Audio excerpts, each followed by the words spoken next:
Kemesraan ini janganlah cepat berlalu. Kemesraan ini ingin ku kenang selalu.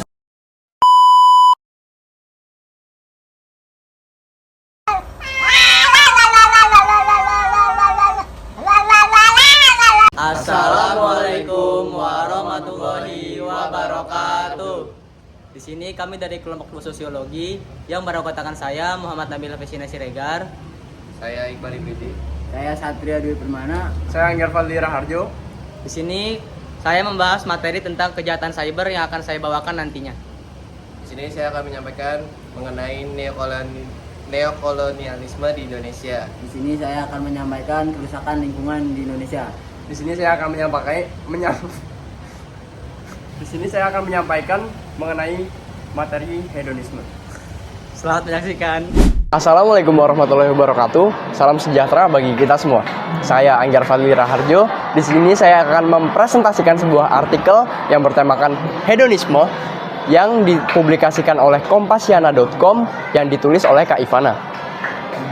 Pada artikel tersebut dibahas mengenai bagaimana kalangan anak SMA sebagai remaja generasi Z pada saat ini memiliki gaya hedonisme meskipun latar belakang ekonomi keluarganya tidak mumpuni. Bahkan seringkali terjadi kasus di mana keluarga tidak mampu memenuhi kebutuhan sehari-hari karena gaya hidup hedonisme tersebut. Lalu sebelum kita membahas mengenai penyebab dan solusinya, kita mencari tahu terlebih dahulu apa itu hedonisme. Intinya, hedonisme adalah sebuah pandangan hidup yang memfokuskan pada kesenangan dan kepuasan sesaat yang berfokuskan kepada materi. Lalu apa sih penyebabnya, teman-teman? Ada dua, faktor internal dan eksternal. Faktor internal terjadi karena keinginan diri atau keinginan individu untuk dapat diterima pada sebuah lingkup pertemanan. Lalu faktor eksternalnya adalah karena lingkungan pertemanan dan lingkup keluarga. Lalu solusinya apa sih, teman-teman? Solusinya juga ada dua. Solusinya dapat kita fokuskan kepada si keluarga tersebut, di mana keluarga dapat mendidik anaknya sedari kecil atau intinya mendidik anaknya untuk tidak selalu menuruti keinginannya, tetapi mengontrol keinginan anak tersebut dan dapat membedakan mana yang keinginan dan kebutuhan. Lalu juga dari dirinya sendiri, di mana dia harus memilah dan memilih lingkup pertemanannya. Sekiranya itu saja yang dapat saya sampaikan. Terima kasih atas perhatiannya. Wassalamualaikum warahmatullahi wabarakatuh. Assalamualaikum warahmatullahi wabarakatuh. Selamat pagi teman-teman dan Bu Husnul selaku guru pembimbing. Perkenalkan, nama saya Satria Dwi Permana. Di sini saya akan membacakan berita tentang kerusakan lingkungan akibat tambang timah. Kerusakan lingkungan akibat tambang timah di Bangka Belitung mencapai 271,06 triliun. Perhitungan ini dilakukan oleh Bambang Hero Soeharjo, ahli lingkungan IPB, menggunakan Permen LH No. 7 tahun 2014. Besarnya kerugian dipengaruhi oleh lamanya waktu pencemaran, banyaknya pluton, luasnya lahan yang terkena dampaknya. Terus masyarakat perlu sadar dan akan bahayanya aktivitas pertambangan tanpa pengawasan agar mencegah terjadinya serupa. Di sini saya akan menanggapi penyebabnya. Penyebabnya yaitu yang pertama itu penambangan timah ilegal dan tidak terkontrol. Terus yang kedua itu ada penggunaan alat yang merusak tanah dan ekosistem. Yang ketiga itu ada pembuangan limbah tambang ke lingkungan. Terus yang kelima itu ada pengawasan pemerintah yang terlalu lemah. Terus berikutnya itu ada solusinya. Solusinya yaitu penegakan hukum yang tegas terhadap tambang ilegal. Terus yang kedua itu ada reklamasi dan pemulihan lahan bekas tambang. Terus yang ketiga itu ada pengolahan limbah yang benar. Terus yang keempat itu ada pengawasan lingkungan yang ketat terhadap transparan.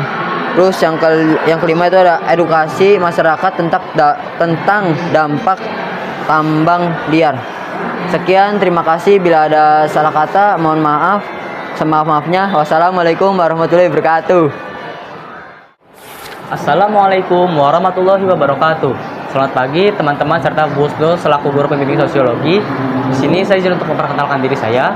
Nama saya Muhammad Nabil Afesina Siregar. Saya di sini akan membahas sebuah artikel yang diterbitkan oleh Kementerian Komunikasi dan Digitalisasi Republik Indonesia atau Komdigi yang berjudul Kejahatan Cyber Capai Kerugian 476 miliar rupiah. AI diperkuat untuk cegah ancaman di ruang publik. Di sini berdasarkan data yang telah dihimpun pemerintah, sepanjang November 2024 hingga Januari 2025, tercatat kerugian finansial akibat kejahatan cyber mencapai 476 miliar rupiah.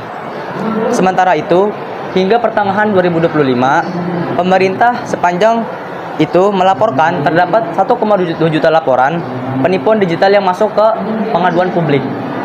Sebelum kita lanjut, apa sih cybercrime atau kejahatan cyber? Cybercrime adalah sebuah tindakan atau kegiatan yang dilakukan oleh pelaku untuk mencuri data atau melakukan kerugian kepada para korban, yang dimana korban tersebut biasanya tidak mengetahui hal tersebut dan orang yang masih tidak kurang update mengenai tentang digitalisasi ini. Lalu selanjutnya, penyebab utama daripada terjadinya kasus cybercrime ini adalah masih banyaknya masyarakat yang minim literasi mengenai digitalisasi.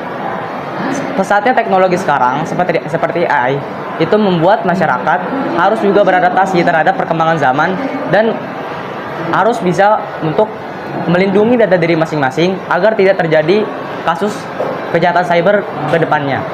Lalu solusi untuk masyarakat dan juga pemerintah agar meminimalisir terjadinya kasus cybercrime ini adalah pemerintah harus mensosialisasikan dan juga mengkampanyekan, entah itu di sekolah ataupun dimanapun, mengenai pentingnya menjaga data pribadi dan juga privasi diri sendiri di lingkup digital, yang dimana masyarakat juga harus mampu untuk beradaptasi dan memperbanyak literasi mengenai kemajuan teknologi yang sedang berkembang sekarang, agar cybercrime atau kejahatan cyber ini bisa diminimalisir dan ditanggulangi dengan cepat tanpa ada korban selanjutnya. Mungkin sekian dari apa yang bisa saya sampaikan. Apabila ada salah kata ataupun kurangnya informasi, saya mohon maaf. Terima kasih. Wassalamualaikum warahmatullahi wabarakatuh. Assalamualaikum warahmatullahi wabarakatuh. Selamat pagi, selamat siang, selamat sore, dan selamat malam untuk teman-teman dan Bu Husnul. Pada kesempatan ini kembali lagi bersama saya Iqbal Ibrezi. Pada hari ini saya akan membahas artikel dari BBC News dengan judul Setumpuk Masalah di Balik Investasi Cina dalam Demam Nikel Membuat Pemerintah Kehilangan Akal Sehat. Menurut Kepala BKPM Bahlil Hadiah pada Januari 2024 menegaskan bahwa relasi nikel menjadi strategi terbaik Indonesia.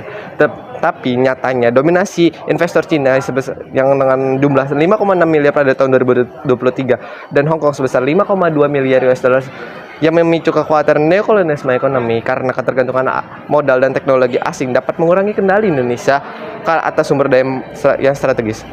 Tentunya produk biji nikel juga meningkat dari 39 juta ton menjadi 193 juta ton pada tahun 2023 dan smelter melonjak dari 31 unit menjadi 116 unit.